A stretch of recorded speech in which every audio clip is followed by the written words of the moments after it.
Hi everybody, welcome to All Four Queens. I hope we're doing well and we're keeping up with our spiritual practices. I know I've been away for a bit, but obviously I'm back now. Obviously, like I said before, I'm in the eye of the storm just like everybody else, and there's things that I need to do as well. So to keep myself going and keep myself safe. So I think today's session, I was listening to a lot of things coming through, and today's session I wanted to go back on something that I'd done ages ago, and it was about the pathological liar.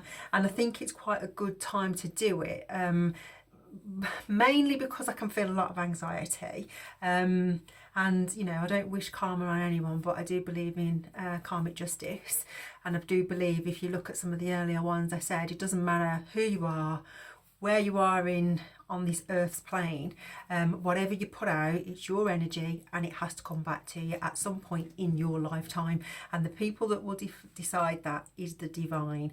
So you know, it is what it is. And also the other reason why I'm doing the pathological layer is because my judgment in past life was to be able to get over the line, because just a brief overview, but in the past life, the divine masculine chose the third party who was not of the divine, and that's what they did. And therefore, in my past life, I wasn't given the opportunity to correct it. This time round, obviously working with my beloved ancestors and the angels, and having my awakenings, not just one but many, and knowing and seeing the things that have actually happened, the history and the deception and all the lies and all the corruption. Obviously I didn't speak about it, but I knew about it. But my opportunity was to tell the truth, and that was my judgment from the past life. Now, the divine masculine's judgment is to fight, or was to fight, for his freedom out of whatever he got himself into. Now, obviously, you know,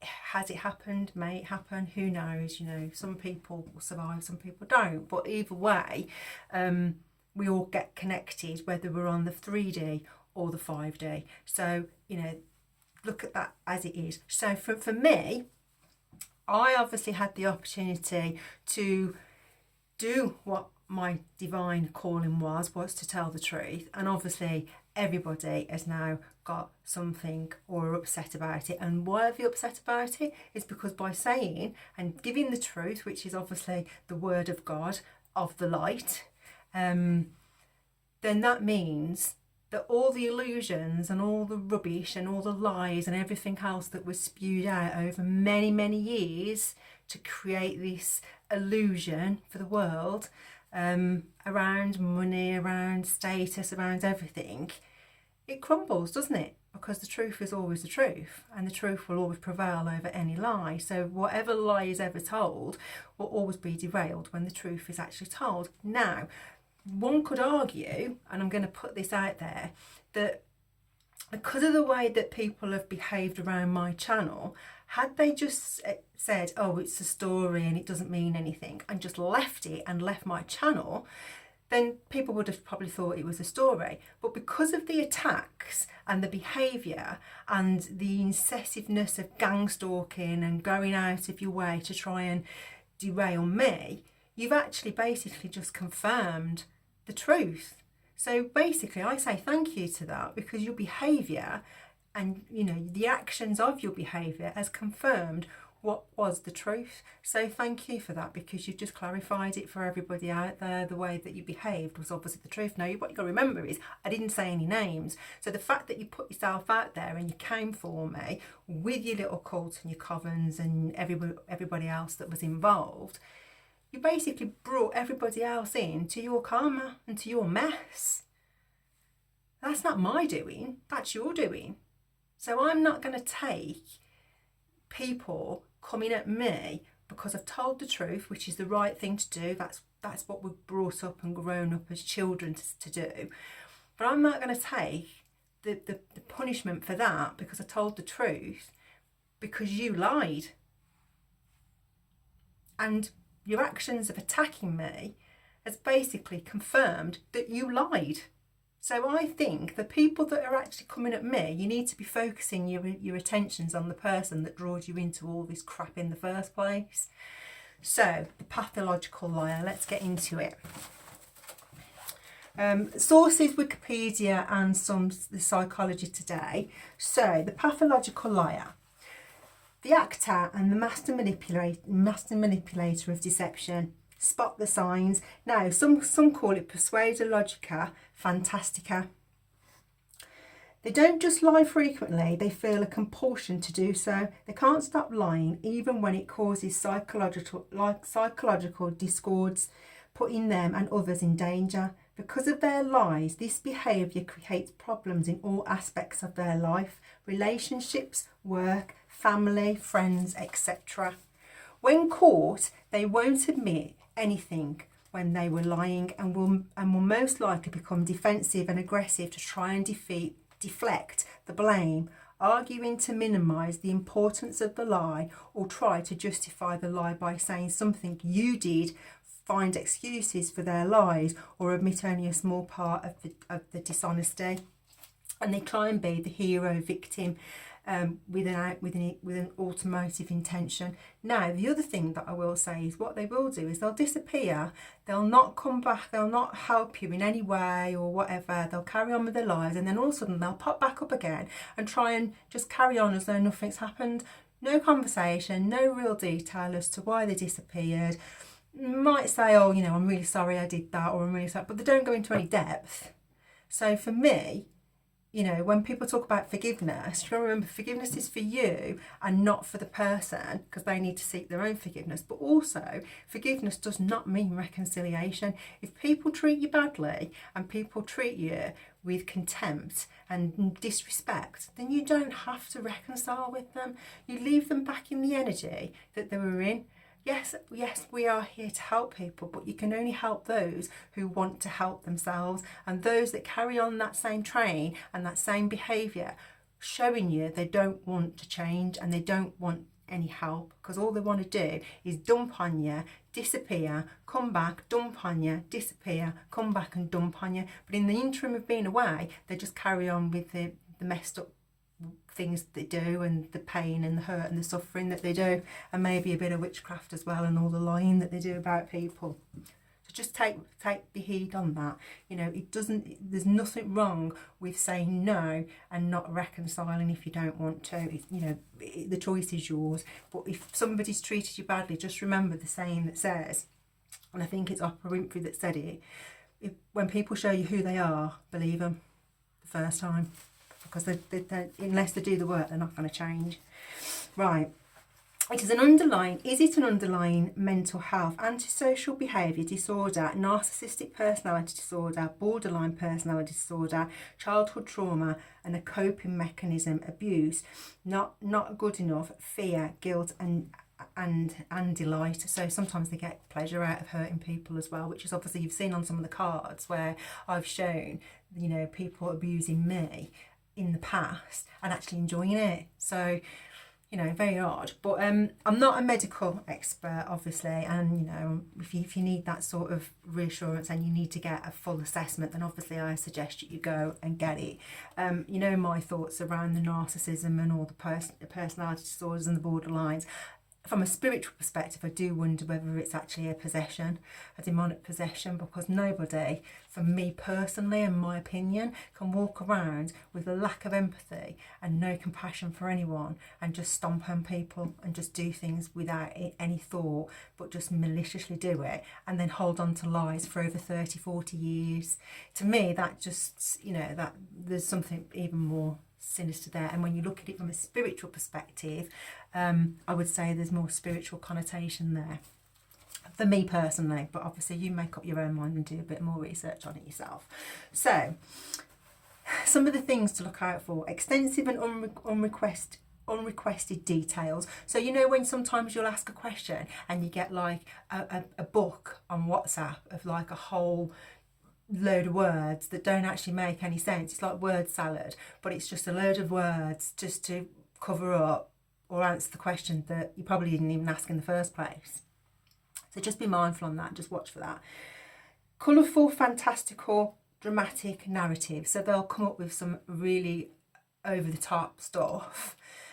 But me personally, I think that's a little bit of a smoke ball. It's to just derail you from what you're really asking. So sometimes for me, you have to be really firm and say, you know, stand in your truth, listen to what they've got to say, and then bring them back to the point that you asked. Because otherwise, they're just going to smoke. They're just going to gaslight you. The story, yes, story changes frequently. No consistency in what they say or what they do, and they show you no consistency in your life as well. Clear signs of anxiety when talking, so you know, look out for that. Avoid verbal communication, so they don't tend to do the verbal communication or the face-to-face communication. They'll tend to do everything, i.e. written communication, because it's easier. Then you don't have to do any of the, you know, the things that we're born with, like, you know, body language stuff. It's all behind the scenes, isn't it? It's all hidden. So I mean, obviously that's something to be mindful of, especially if someone's supposedly trying to apologise to you and they just don't actually want to do it, but they'll just try and do it on a text message. I mean, you've got to ask yourself, is that really an apology? I would say no. Especially if they've really, you know, hurt you and done something really egregious, then you'd expect somebody to show the law of grace and actually be remorseful. They hide behind written communication, text, email, said that. Defensiveness when confronted, argument, explosive and drama reaction. So that's, I would say sometimes they do that to sort of like throw you off and try and make you feel guilty for the fact that you've called them out on their BS. Don't. It's just a tactic. Never answer questions, actually dodge questions and consider consider politicians if they do answer the question, it's very vague. So in theory, they never answer the question that you ask anyway, and they'll always skirt around it. And look at what politicians do. They don't ever ask the question, they just skirt around it. So they do exactly the same. Very well trained, very well learned. So NB. They lie indiscriminately about a whole range of topics, tell untruths about anything, minor events, feel undetermined by the fear of getting caught, they experience a rush when getting away with lying, continue to lie even when confronted with the truth. And even if you've got physical proof of the truth, they'll still tell you it's not the truth. Because that's just their makeup, and that's, you know, we're not knocking them. You know, there's obviously something there that needs to heal, and obviously one would say go get help, but because they don't recognise what their behaviour is to others, they don't see anything wrong in it. They think that everybody else is at fault and they're right, and that's not necessarily true, is it? Consistent storytelling, extreme, abnormal or unlikely events and that happened, befriending celebrities, being kidnapped, witnessing a crime, winning awards, and even lie about deaths. Which obviously comes back to me, doesn't it? Because apparently I was supposed to have died when I was younger, and I'm not, I'm still here. Although what I will say, when I stepped into my spiritual awakening, I think people have are doing everything they can to try and make it happen, i.e. all the death magic and stuff like that. But obviously the beef's not with me. This argument and this thing is not with me, it's with the spiritual realm. It's because people have stolen from the spiritual realm and ancestors, and this is now with the ancestors. And like I said before, some of your ancestors are now working with me because they are absolutely disgusted in the fact that you've let this lie run for so long, you've not tried to rectify it, and obviously it's holding them back in what they want to do as well. And in some cases, we all know that some people don't have any spiritual protection whatsoever because of the things that they've done to their lineage. Now also, what we also know is the things, people like myself who are your spiritual protection and a gift from the Most High of the light. When you treat us badly and he pulls us away, you don't have any, because you abused it when you had it and you treated it with contempt and you didn't look after it. You just used it for the light to protect you doing the things that you were doing, which obviously wasn't the purpose of our existence. So in terms of what you go, stay grounded in your sense of reality, and hold firm to what you know is true. Try to adjust your expectations. So obviously don't expect too much because you probably won't get it. Don't try to get them to see the truth or admit it, because they won't. Right or wrong, you'll be disappointed. They may not see your truth in the same light as you. They live in their own reality of truth, and a bubble of illusions. So my advice is, set healthy boundaries, do it for yourself. Don't expect them to be enlightened or change in the hope they will tell you the truth. So what do I mean by that? So when I obviously awakened and, you know, cleared out some of the things that you need to clear out, people, places and things, one of the things that I kept getting told was, I just want the old Marcia back. Well, she never was the old Marcia. She just grew and it transformed, and realised that the people around her were not actually filling her cup, or just taking out of her cup, and most of the time they were just gaslighting, lying, manipulating, and just running around pretending as actors, because none of it was true and you were never going to get the truth. So all she did was woke up, and that was it. And when she woke up and stood her ground and set some boundaries, people didn't like it, because they then realised their own BS was on the spotlight, hence called karma and judgment. But that's not my judgment. All I do is highlight it. The judgment and the justice comes from the divine, doesn't it? So, in other words, their judgment from the past lives was to actually rectify the lies and put right what was done wrong, and they chose not to do it this lifetime. So judgment and justice is the same. They will face their karma.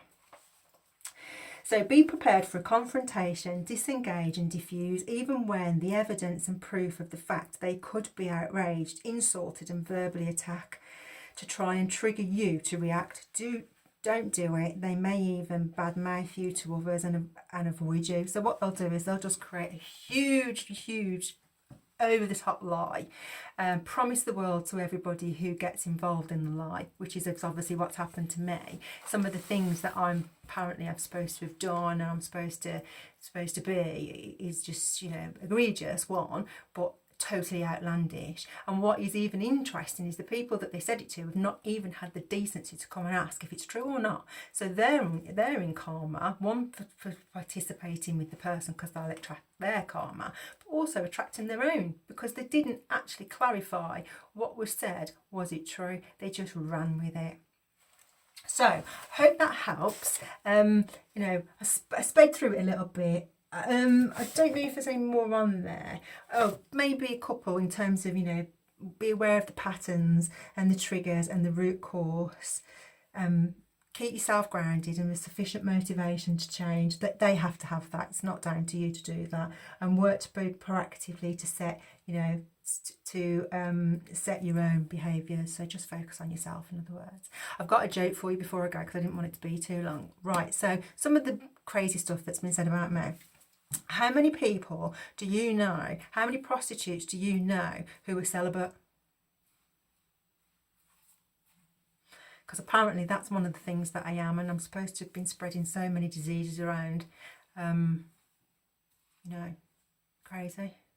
And yet not one person has bothered to come and say what people have said. And I think that's just one of the many things that was said.